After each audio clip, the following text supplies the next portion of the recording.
जय Hind defence lovers. आज की टॉप हेडलाइंस कुछ इस प्रकार है। पाकिस्तान के न्यूक्लियर प्रोग्राम के लिए चीन द्वारा भेजा गया कंसाइनमेंट भारत ने किया सीज। Su-30 MKI फाइटर्स के सिमुलेटर्स को अपग्रेड करने के लिए कॉन्ट्रैक्ट हुआ साइन। मालदीव्स और चीन की बढ़ती हुई करीबी को देखते हुए मालदीव्स के पास भारत का नया नेवल बेस अपने ऑपरेशन के लिए तैयार। पाकिस्तान में होरिफाइड हुआ भारत का एक और बड़ा दुश्मन, और रशिया ने चीन पर उनके संभावित हमले की वॉर गेम्स में करी है प्रैक्टिस।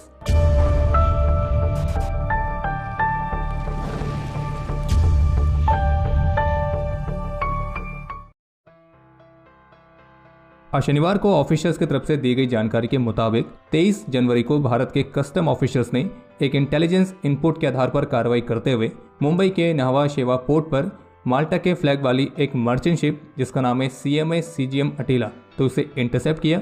ये जो मर्चेंट शिप है ये चीन से पाकिस्तान की तरफ जा रही थी और ये जिस कंसाइनमेंट को कैरी कर रही थी जो कि लगभग 22,000 किलोग्राम का था, और जब इस कंसाइनमेंट की जांच की गई तो इसमें एक कंप्यूटर न्यूमेरिकल कंट्रोल मशीन भी मिली और जिसे मूल रूप से इटली के कंपनी द्वारा बनाया गया था। और फिर इसकी अच्छी तरह से जांच करने के लिए DRDO की टीम भी भेजी गई और DRDO टीम ने प्रमाणित किया कि इस कंसाइनमेंट में कुछ आइटम्स ऐसे हैं जिसका इस्तेमाल हमारा पड़ोसी देश पाकिस्तान अपने परमाणु कार्यक्रम के लिए कर सकता है। और एक्सपर्ट्स के मुताबिक इस कंसाइनमेंट से जिस तरह के डुअल यूज इक्विपमेंट मिले हैं तो उनका इस्तेमाल पाकिस्तान की nuclear capable ballistic missile programme के लिए कुछ महत्वपूर्ण कंपोनेंट्स के निर्माण में किया जा सकता है, और इसलिए इस कंसाइनमेंट से डुअल यूज आइटम्स मिलने के चलते इसे सीज कर लिया गया। और इस कंसाइनमेंट से जो कंप्यूटर न्यूमेरिकल कंट्रोल यानी कि CNC मशीन मिली है, तो आपको बता दें कि इस मशीन का उपयोग नॉर्थ कोरिया द्वारा भी उनके परमाणु कार्यक्रम में किया गया था और इन मशीनों को 1996 से ही वासिनर अरेंजमेंट में शामिल किया गया है। जिन्हें नहीं पता उन्हें बता दें कि वासिनर अरेंजमेंट एक मल्टीलेटरल एक्सपोर्ट कंट्रोल रिजीम है जिसका काम है कन्वेंशनल आर्म्स और डुअल यूज गुड्स और टेक्नोलॉजीज के एक्सपोर्ट को कंट्रोल करना ताकि ये गलत हाथों में ना जाए और इसका गलत उपयोग ना हो, और भारत भी इस अरेंजमेंट का मेंबर है। और डुअल यूज आइटम्स उन्हें कहा जाता है जिनका इस्तेमाल आप सिविलियन एप्लीकेशंस के साथ साथ मिलिट्री एप्लीकेशंस में भी कर सकते हैं। आपको बता दें कि पहले पोर्ट ऑफिशियल्स ने इस कंसाइनमेंट का निरीक्षण किया था और इस कंसाइनमेंट के लिए जो ऑफिशियल डॉक्यूमेंट सबमिट की गई थी तो उनको स्कैन करने के बाद पोर्ट ऑफिशियल्स को इस पर शक हुआ। इन डॉक्यूमेंट्स में कंसाइनमेंट भेजने वाले की पहचान शंघाई JXE ग्लोबल लॉजिस्टिक को लिमिटेड के तौर पर थी और जिसको ये कंसाइनमेंट भेजा जा रहा था उसकी पहचान पाकिस्तान विंग्स प्राइवेट लिमिटेड के तौर पर बताई गई थी जो कि पाकिस्तान के सियालकोट में स्थित है। लेकिन जब आगे की इन्वेस्टिगेशन की गई तो उसमें इस बात का खुलासा हुआ कि ये 22,000 किलोग्राम तक का कंसाइनमेंट जो कि डॉक्यूमेंट के मुताबिक पाकिस्तान विंग्स के लिए जाना था, तो इन्हें एक्चुअल में Taiwan mining import and export को लिमिटेड द्वारा शिप किया गया था। और ये पाकिस्तान विंग्स के लिए नहीं बल्कि पाकिस्तान में कॉस्मोस इंजीनियरिंग के लिए था। और बता दें कि कॉस्मोस इंजीनियरिंग जो कि पाकिस्तान की जानी मानी डिफेंस सप्लायर है और ये मार्च 2022 से ही भारतीय अथॉरिटीज़ के जांच के दायरे में है, जब भारतीय अधिकारियों ने उसी पोर्ट पर थर्मोइलेक्ट्रिक इक्विपमेंट की एक शिपमेंट को रोक दिया था। और ये सारी घटनाएं इस बात की तरफ इशारा करती हैं कि किस तरह से जो पाकिस्तान है तो इस तरह के मध्यस्थों के माध्यम से अपने मिलिट्री पर्पज़ के लिए डुअल यूज़ और रिस्ट्रिक्टेड आइटम्स को एक्वायर करने के प्रयासों में लगा हुआ है। और इसे पोर्ट ऑफिसर्स को जब शक हुआ था तो उन्होंने तुरंत ही भारत की सिक्योरिटी एजेंसीज को अलर्ट कर दिया था। और ये जो कंसाइनमेंट इंटरसेप्ट किया गया है तो ये भारतीय अधिकारियों के इस प्रयास का हिस्सा है ताकि पाकिस्तान के लिए dual use military grade items की इलीगल ट्रांसफर को रोका जा सके। और ये इस तरह का पहला इंसिडेंट नहीं है बल्कि इससे पहले भी चीन कई बार पाकिस्तान को इस तरह के रिस्ट्रिक्टेड आइटम सप्लाई करने का प्रयास कर चुका है। जैसे कि फरवरी 2020 में चीन इंडस्ट्रियल ड्रायर के आड़ में पाकिस्तान के मिसाइल प्रोग्राम के लिए ऑटोक्लेव की आपूर्ति कर रहा था और ये ऑटोक्लेव एक चाइनीज वेसल से जब्त किया गया था जिस पर हांगकांग का झंडा था और वो चीन के जियांगसू प्रांत में यांगशी नदी पर जियांगिंग बंदरगाह से पाकिस्तान के पोर्ट कासिम के लिए रवाना हुआ था। और इस तरह की घटनाओं से पाकिस्तान और चीन दोनों ही कई सारे एक्सपोर्ट कंट्रोल रिजीम्स के रूल्स और रेगुलेशंस का उल्लंघन कर रहे हैं, जिसमें MTCR की कंडीशंस भी आती हैं। और ऑफिशियल्स का ये भी कहना है कि पाकिस्तान को चीन की सहायता दो तरह से मिल रही है। पहला है जिसमें चीन पाकिस्तान के लिए सेंसिटिव मटेरियल्स और इक्विपमेंट को सप्लाई करता है, और दूसरा ये कि विदेशों से खास करके यूरोप और US से पाकिस्तान को डुअल यूज के मिलिट्री ग्रेड आइटम्स की खरीद में मदद करने के लिए चीन एक माध्यम के रूप में भी कार्य करता है। और ये बात भी किसी से छुपी हुई नहीं है कि पाकिस्तान का जो न्यूक्लियर प्रोग्राम है उसमें चीन का कितना बड़ा हाथ है। भारतीय रक्षा मंत्रालय ने इंडियन इंडस्ट्री के साथ इंडियन एयरफोर्स के Su-30 MKI फाइटर्स के सिमुलेटर्स को अपग्रेड करने के लिए कॉन्ट्रैक्ट साइन किया है और इस अपग्रेड प्रोग्राम को एक MSME लीड करेगी। हालांकि उसका नाम क्या है उसका खुलासा नहीं किया गया है, लेकिन इस अपग्रेड प्रोग्राम में सुखोई फाइटर्स के सिमुलेटर्स में स्वदेशी वेपन्स और कैपेबिलिटीज़ को भी शामिल किया जाएगा ताकि एयरफोर्स के पायलट्स अपनी ऑपरेशनल ट्रेनिंग और भी इफेक्टिव तरीके से कर सकें। बाकी इसके अलावा एक अपडेट ये है कि जहां एक तरफ मालदीव चीन के ट्रैप में फंसते जा रहे हैं तो ऐसे में अपने इंटरेस्ट को सिक्योर रखने के लिए भारत की तरफ से ऑलरेडी कई सारे प्रयास शुरू हो चुके हैं। और इन्हीं इनिशिएटिव्स के तहत 6 मार्च को Indian navy chief admiral R Hari Kumar की मौजूदगी में लक्षद्वीप का साउथ मोस्ट आइलैंड मिनिकॉय, तो यहाँ पे इंडियन नेवी के naval detachment Minicoy INS Jatayu को कमीशन किया जाएगा, जो कि रणनीतिक रूप से बेहद ज़्यादा महत्वपूर्ण लक्षद्वीप आइलैंड्स के सिक्योरिटी इंफ्रास्ट्रक्चर को मजबूत करने में अपना योगदान देगा। और ये जो बेस है ये वेस्टर्न अरेबियन सी में एंटी नार्कोटिक ऑपरेशंस और एंटी पायरेसी ऑपरेशंस की तरफ इंडियन नेवी के ऑपरेशनल रीच को भी बढ़ावा देगा। इस रीजन में एक फर्स्ट रिस्पॉन्डर के तौर पर इंडियन नेवी की कैपेबिलिटी बढ़ेगी और जबकि मेन लैंड के साथ इसकी कनेक्टिविटी को भी बढ़ावा मिलेगा। और इस नेवल बेस को स्थापित करना भारत सरकार के उस विजन का हिस्सा है जिसमें हमारे सभी आइलैंड्स में कॉम्प्रिहेंसिव डेवलपमेंट किया जाना है। और ऐसा आपको बता दें कि कवरत्ती में INS द्वीप रक्षक के बाद जो INS जटायु है ये लक्षद्वीप में दूसरा नेवल बेस है। और हाँ, ये बेस बेहद ही जरूरी है नेवी की सर्विलेंस कैपेबिलिटी को और एक्सटेंड करने के लिए भी, और खास करके अब जब मालदीव्स चीन के बहुत बड़े ट्रैप का हिस्सा ऑलरेडी बन चुका है। और अगर मालदीव्स की सरकार को अभी भी समझ में नहीं आया तो फिर मालदीव्स का जो भविष्य है वो निश्चित रूप से बहुत बड़े खतरे में है।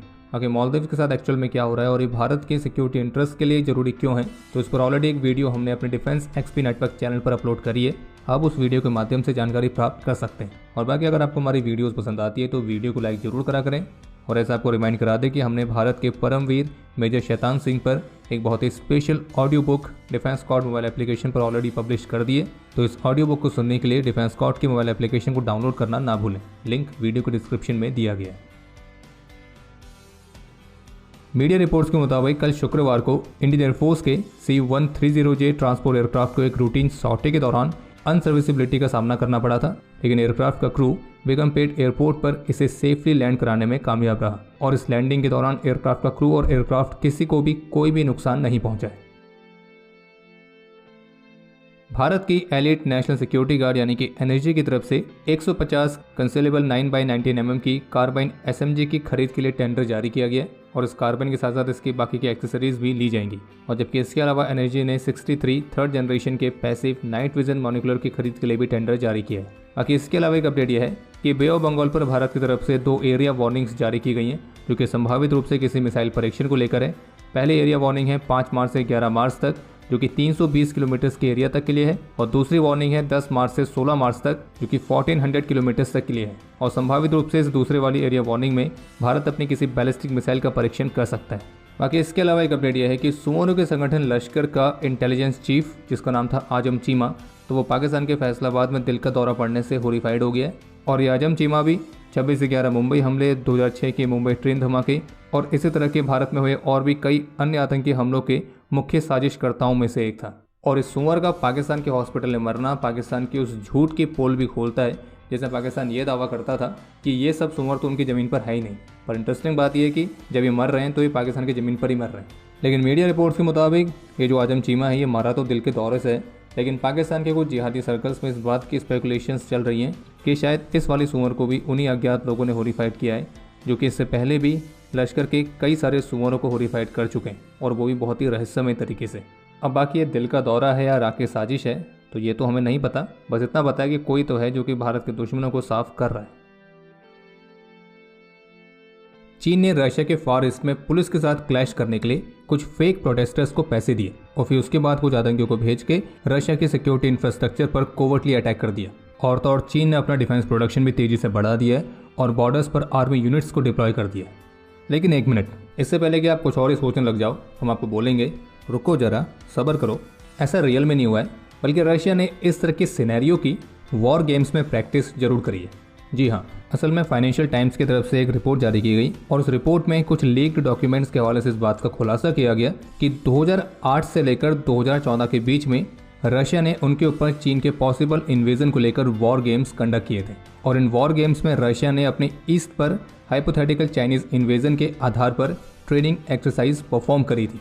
और फाइनेंशियल टाइम्स के थ्रू वॉर गेम्स के जो डॉक्यूमेंट सामने आए हैं, तो एक्सपर्ट्स ने जब इन फाइल्स को रिव्यू किया तो उनके मुताबिक जो कि कहीं ना कहीं चीन के असली इरादों को लेकर रशिया के एक लॉन्ग स्टैंडिंग फियर को भी दर्शाता है। हालांकि वर्तमान समय की अगर स्थिति के हिसाब से देखा जाए तो चीन दुनिया के उन चुनिंदा देशों में से एक है जिसने रशिया के साथ ग्लोबल सैंक्शंस होने के बावजूद एक मजबूत रिश्ते बना के रखे हुए हैं। और आज की स्थिति के हिसाब से देखा जाए तो फिलहाल अभी तो चीन और रशिया के बीच कोई बड़े युद्ध की संभावना दूर दूर तक नहीं दिखती। लेकिन जो 2008 से लेकर 2014 के बीच में चीन के पॉसिबल इन्वेजन को लेकर वॉर गेम्स कंडक्ट किए गए, तो वो भी कहीं ना कहीं चीन की तरफ से उत्पन्न होने वाले खतरे को लेकर रशियन मिलिट्री के विचारों को दर्शाते हैं। ये जो वॉर गेम्स कंडक्ट किए गए थे तो उनमें से एक सिनेरियो ऐसा था जिसमें चीन रशिया के फार ईस्ट पर कुछ फेक प्रोटेस्टर्स को पैसे देता है जो कि रशियन पुलिस के साथ फिर क्लैश करते हैं, फिर चीन चुपके से आतंकियों को भेजता है रशिया की सिक्योरिटी इंफ्रास्ट्रक्चर पर हमला करने के लिए, और एक बार जैसी टेंशन बढ़ती है चीन अपना डिफेंस प्रोडक्शन बढ़ाता है, रशिया पर आरोप लगाते हुए बॉर्डर्स पर आर्मी यूनिट्स को डिप्लॉय कर देता है। और रशिया ने 2008 से लेकर 2014 के टाइम पीरियड में इस तरह के वॉर गेम्स की प्रैक्टिस रेगुलर बेसिस पर करी है, जिसमें चीन को एक खतरे की तरह ही लिया गया है। हालांकि रशियन राष्ट्रपति व्लादिमीर पुतिन के पावर में आने के बाद चीन और रशिया ने एग्रीमेंट साइन किया था कि वे एक दूसरे पर आक्रमण नहीं करेंगे और न ही कभी एक दूसरे पर न्यूक्लियर स्ट्राइक करेंगे, और ये भी कहा गया था कि वे अपने बीच के सारे टेरिटोरियल क्लेम्स को भी ड्रॉप कर देंगे।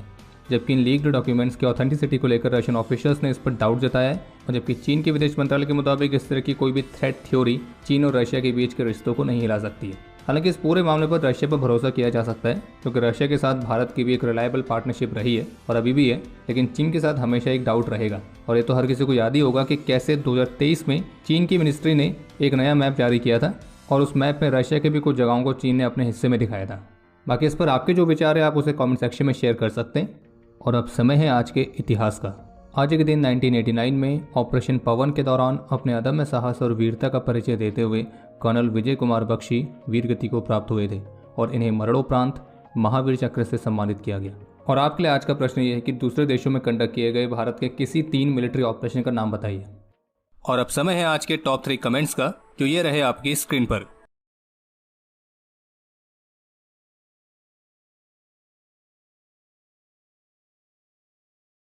तो हमारे आज के इस एपिसोड के लिए इतना ही। उम्मीद है आपको एपिसोड पसंद आया होगा। पसंद आया तो वीडियो को लाइक जरूर करें। कोई भी सुझाव या सवाल हो तो उसके लिए कमेंट सेक्शन ओपन है। और अगर आपने अभी तक डिफेंस स्कॉट की सुपर ऐप को डाउनलोड नहीं किया है तो आज ही डाउनलोड करें और एक्सप्लोर करें डिफेंस की दुनिया को एक अलग तरह से। बाकी जल्द ही मिलेंगे नए एपिसोड के साथ, तब तक के लिए जय हिंद, जय भारत।